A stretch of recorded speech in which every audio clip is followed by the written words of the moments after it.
আমি মাশফিকুর রহমান, বাংলাদেশ ডিজিটাল কলেজের ইংরেজি শিক্ষক। তোমাদের সবাইকে শুভেচ্ছা। আশা করি তোমরা সবাই ভালো আছো। আজকে আমরা ইংরাজির খুবই একটি গুরুত্বপূর্ণ বিষয় নিয়ে আলোচনা করব। বিষয়টি হচ্ছে right form of verbs. Right form of verbs শুধু যে পরীক্ষায় নৈবিত্তিকের জন্যই লাগবে এমন নয়। Right form verbs writing part বা আমি যদি লিসেনিং স্পিকিং করতে চাই সব ক্ষেত্রেই লাগবে। এই জন্য আমাদের এই পার্টটা খুবই ভালোভাবে আয়ত্ত করতে হবে। তাহলে আমরা লক্ষ্য করি রাইট ফর্ম ভার্বসের বিভিন্ন রুলস। প্রথমে আমি দেখলাম a student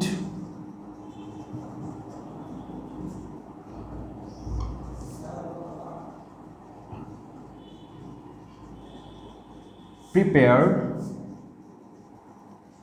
his lessons regularly। এখানে আমরা লক্ষ্য করি যে এই স্টুডেন্ট ব্র্যাকেটে প্রিপেয়ার হিজ লেসন্স রেগুলারলি। এখানে কি হবে আমরা একটু ভাবি, চেষ্টা করি আমরা নিজেরা যে এটা কি হতে পারে। এখানে হবে এই student prepares,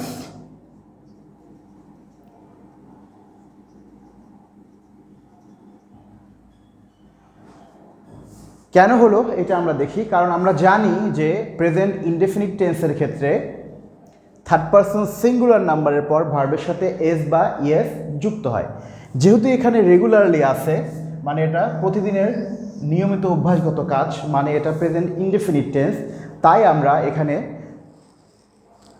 third person singular number A স্টুডেন্টের পরে প্রিপেয়ার্স লিখেছি। তাহলে রুলসটা হবে প্রেজেন্ট ইনডেফিনিট টেন্সের ক্ষেত্রে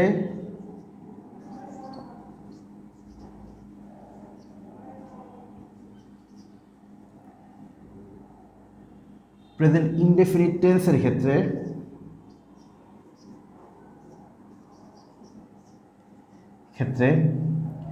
থার্ড পারসন সিঙ্গুলার নাম্বারের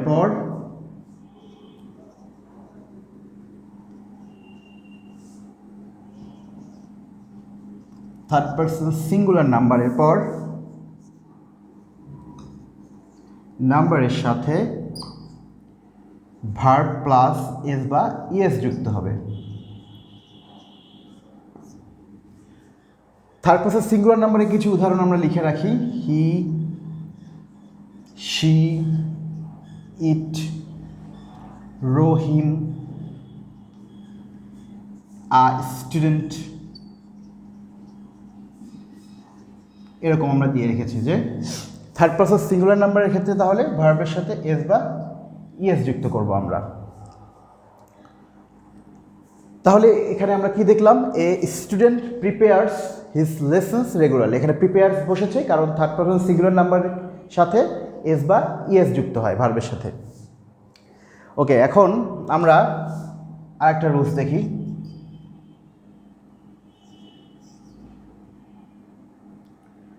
I watch TV at this moment. I watch TV at this moment. এখানে আমরা লক্ষ্য করি এখানে at this moment আছে। কোনো সেন্টেন্সে যদি at this moment থাকে তাহলে আমরা সেই সেন্টেন্সটাকে প্রেজেন্ট কন্টিনিউয়াস টেন্স করব। তার মানে এখানে হবে I am watching TV at this moment. এখানে প্রেজেন্ট কন্টিনিউয়াস টেন্সের স্ট্রাকচার আশা করি সবার মনে আছে। স্ট্রাকচার হলো subject plus am is are plus ভার্বের সাথে আইএনজি প্লাস অবজেক্ট। তাহলে রুলসটা আমরা লিখে ফেলি। অ্যাট দিস মোমেন্ট অথবা নাও থাকলে আমরা সেখানে তার সাথে কি করব, present continuous tense.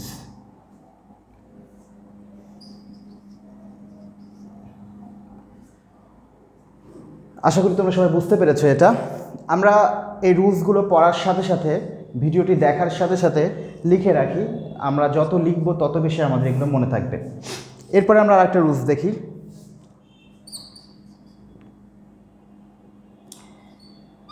It rain for 2 days আমরা লিখলাম। এখন আমরা লক্ষ্য করি, এখানে আমরা লিখেছি ইট ব্র্যাকেটে রেইন ফর 2 days, এখানে হবে it has been raining, it has been raining. কেন হবে? কারণ যদি এরকম আমরা কোনো সেন্টেন্সে দেখি যে কোনো কাজ আগে থেকে শুরু হয়ে এখনও চলছে বোঝাচ্ছে, তাহলে সেক্ষেত্রে হবে প্রেজেন্ট পারফেক্ট কন্টিনিউয়াস টেন্স। এবং প্রেজেন্ট পারফেক্ট কন্টিনিউয়াস টেন্স সহজে বোঝার উপায় এরকম ফর দিয়ে কোনো একটা ব্যাপক সময় অথবা সিন্স দিয়ে কোনো একটা নির্দিষ্ট সময় যুক্ত থাকবে। তাহলে আমরা কি দেখলাম? কোনো কাজ আগে থেকে যদি শুরু হয়ে এখনও চলছে বোঝায়, তখন আমরা বলবো তাকে present continuous tense, present perfect continuous tense.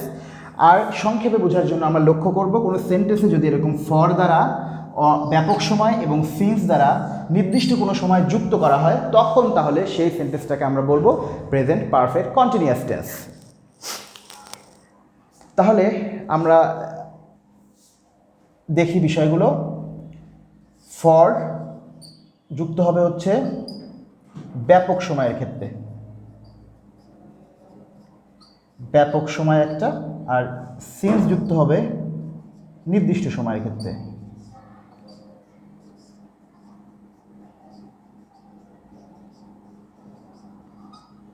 উদাহরণ আমরা একটা লিখে রাখি, যেমন আমরা বলতে পারি 2 days বা আওয়ার্স, এরকম কিছু।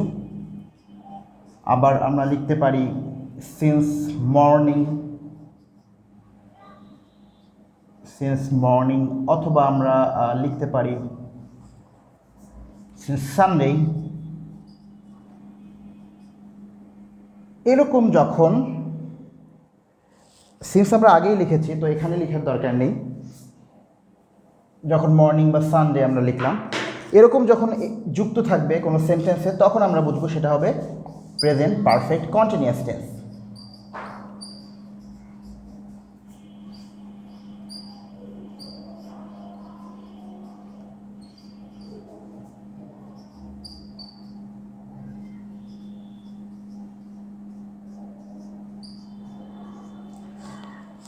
আশা করি সবার প্রেজেন্ট পারফেক্ট কন্টিনিউয়াস টেন্সের স্ট্রাকচারটি জানা আছে। স্ট্রাকচারটি হলো সাবজেক্ট প্লাস হ্যাভ বিন অথবা হ্যাজ বিন প্লাস ভার্বের সাথে আইএনজি প্লাস অবজেক্ট। আমরা সব রুলসগুলো এখানে লিখে ফেলি। এগুলো আশা করি তোমাদের লেখা হয়েছে, এখন আমি মিশিয়ে দিয়ে অন্য রুলসগুলো পড়াবো।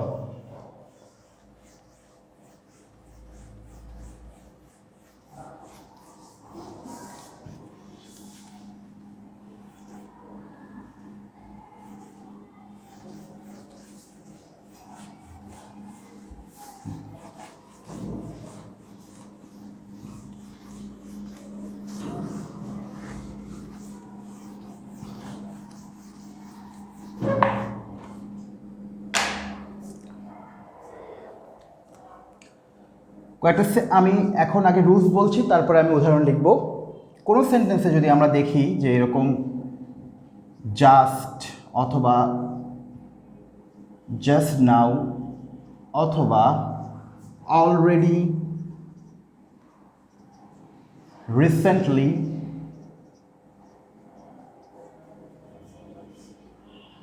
ইয়েট এসব থাকে, তাহলে আমরা সেই সেন্টেন্সটিকে করব present perfect tense. Present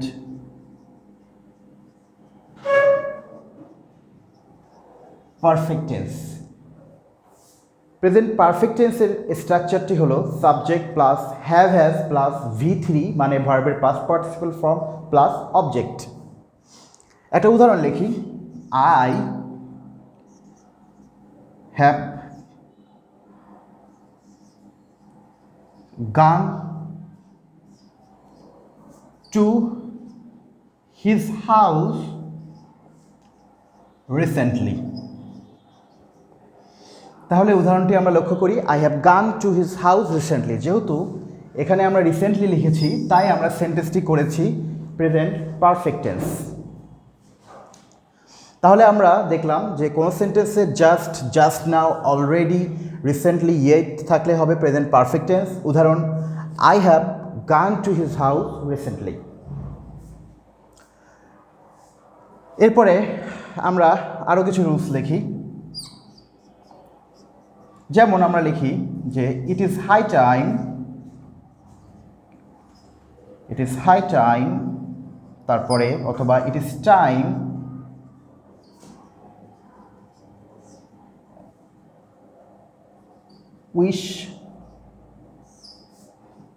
wish fancy, এসব যদি কোনো সেন্টেন্সে থাকে তাহলে আমরা করব পাস্ট ইনডেফিনিট টেন্স। তাহলে আমরা করব past indefinite tense.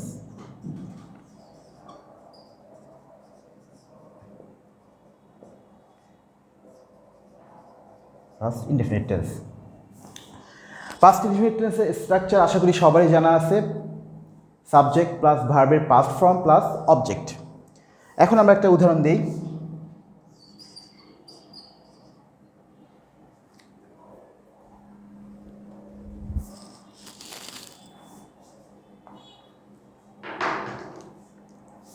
It is high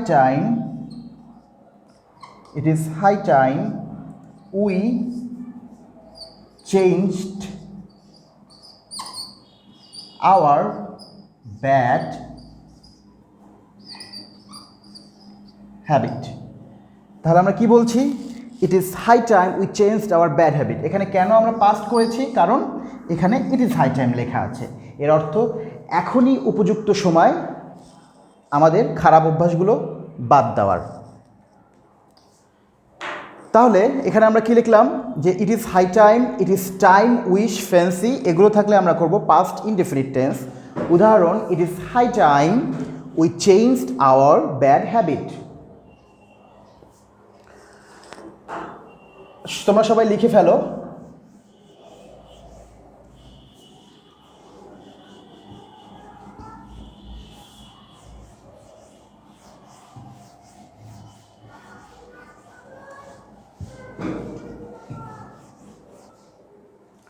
এখন আমরা আরো কিছু রুলস দেখি।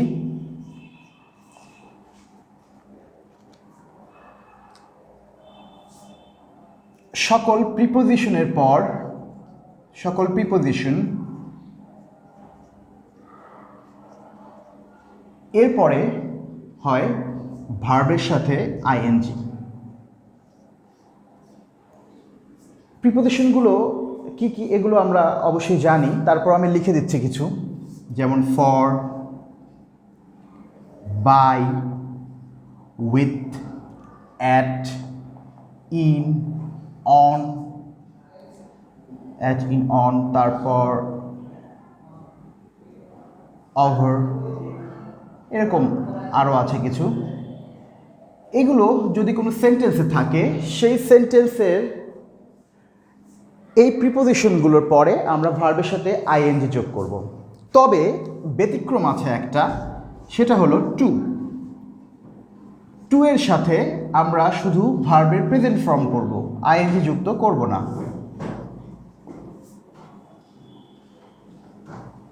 ভার্বের প্রেজেন্ট ফর্ম, যেটাকে আমরা সংক্ষেপে বলি V1। এখন বেশিরভাগ ক্ষেত্রেই টু এর পর ভার্বের প্রেজেন্ট ফর্ম বসে, কিন্তু কিছু কিছু ফ্রেজ আছে, মানে কিছু কিছু শব্দগুচ্ছ আছে যেগুলোর পরে টু থাকলেও ভার্বের সাথে আইএনজি হয়, সেইগুলো আমরা এখন জেনে নিই। কিন্তু উইথ এ, ভিউ টু, তারপরে look forward to, look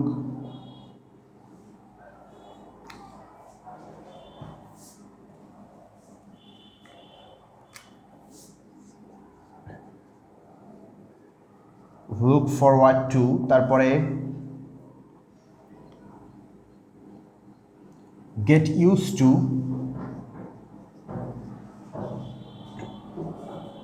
addicted to, এসব ক্ষেত্রে টু থাকা সত্ত্বেও এরপরে ভার্বের সাথে আইএনজি যুক্ত হবে। এটা ব্যতিক্রম। সাধারণত টু এর পর ভার্বের প্রেজেন্ট ফর্ম হয়, কিন্তু এই ফ্রেজগুলো থাকলে আমরা তার সাথে আইএনজি যুক্ত করব। এখন উদাহরণ লিখি, যেমন I want to go to the market for buying clothes. এখানে আমরা দেখি টু প্রিপোজিশন, এই জন্য টু এর পরে আমরা ভার্বের প্রেজেন্ট ফর্ম ব্যবহার করেছি, এবং ফর এটা প্রিপোজিশন, এটা টু ব্যতীত অন্য সকল প্রিপোজিশনের পর ভার্বের সাথে আইএনজি ব্যবহার করা হয়, এই কারণে আমরা এখানে বাইয়ের সাথে আইএনজি দিয়েছি। এখন আরেকটা উদাহরণ দেখি, আই লুক ফরওয়ার্ড টু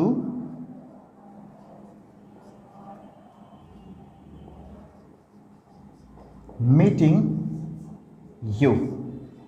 এখানে যেহেতু লুক ফরওয়ার্ড টু আছে, সেই কারণে আমরা ভার্বের সাথে আইএনজি যোগ করেছি। এখানে লুক ফরওয়ার্ড টু না, এখানে জাস্ট টু আছে, এই জন্য ভার্বের প্রেজেন্ট ফর্ম, আর পরের উদাহরণে লুক ফরওয়ার্ড টু লেখা আছে, এই জন্য আমরা ভার্বের সাথে আইএনজি করেছি। তাহলে আমরা আরেকবার দেখি বিষয়গুলো। সকল প্রিপোজিশনের পরে ভার্বের সাথে আইএনজি বসবে, তবে শুধুমাত্র টু এর ক্ষেত্রে ভার্বের প্রেজেন্ট ফর্ম বসবে টু এর পর। কিন্তু কিছু কিছু ফ্রেজ আছে, যেমন with view to, look forward to, get use to, addicted to, এসবের পর ভার্বের সাথে আইএনজি যোগ করব আমরা। উদাহরণটা লক্ষ্য করি, I want to go to the market for buying clothes, তারপর I look forward to meeting you. আশা করি আমি যেগুলো পড়িয়েছি তোমরা সবাই বুঝতে পেরেছো, এবং তোমরা সবাই নিয়মিত এগুলো পড়ার চেষ্টা করবে। সবাইকে ধন্যবাদ, সবাই ভালো থেকো, নিয়মিত পড়াশোনা করো। এরপরে আমরা রাইট ফ্রম ভার্বসের আরও রুলস নিয়ে আলোচনা করব। আজকের জন্য এ পর্যন্তই। আসসালামু আলাইকুম।